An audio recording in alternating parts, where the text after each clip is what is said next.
आदि में परमेश्वर ने समस्त आत्मिक प्राणियों को बनाया।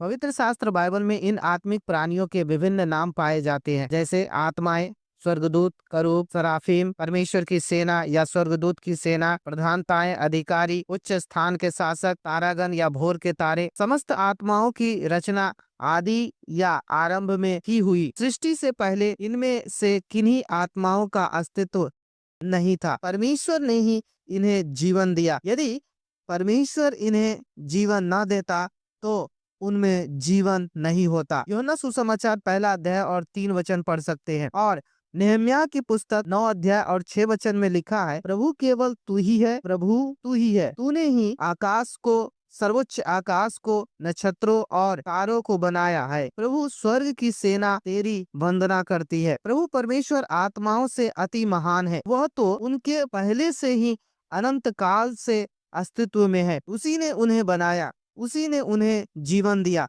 परमेश्वर ने आत्माओं की सृष्टि करते समय उन्हें भौतिक शरीर नहीं दिया, क्योंकि वे आत्माएं हैं और उनके पास सांस व लहू का शरीर नहीं है। इसलिए वे जहाँ चाहे विचरण कर सकती है। परमेश्वर की तरह आत्माएं एक ही समय में सभी स्थानों में नहीं है। आत्माएं एक समय में केवल एक ही स्थान में हो सकती है। आत्माओं का हमारे समान भौतिक शरीर नहीं होता, फिर भी वे कभी कभी मानव या अन्य किसी रूप में लोगों के समक्ष प्रकट होती है। परमेश्वर ने सारी आत्माओं को इसलिए बनाया था कि वे उसे प्रेम करे और उसकी सेवा करे। भजन संहिता 103 का 20 वचन पढ़ सकते हैं।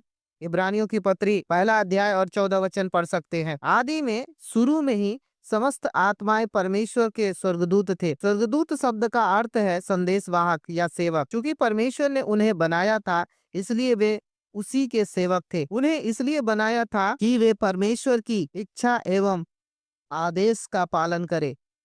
एक उदाहरण, यदि आप अपने लिए कोई घर बनाते हैं तो वह घर किसका होगा? यदि आप आवश्यक सामग्री या इंतजाम करके किसी चीज का अपने लिए निर्माण करते हैं तो उस चीज के अधिकृत मालिक आप हैं। जिस प्रकार अपनी बनाई हुई वस्तु के स्वामी आप हैं, उसी प्रकार परमेश्वर द्वारा बनाई गई प्रत्येक वस्तु परमेश्वर के अधिकार के अधीन है। परमेश्वर ने ही समस्त आत्माओं को बनाया, उसने ही उन्हें जीवन दिया। उसने उन्हें इसलिए बनाया कि वे उसके प्रति आज्ञाकारी रहे और उसकी सेवा करें। इसलिए समस्त आत्माएं परमेश्वर के अधिकार के अधीन है।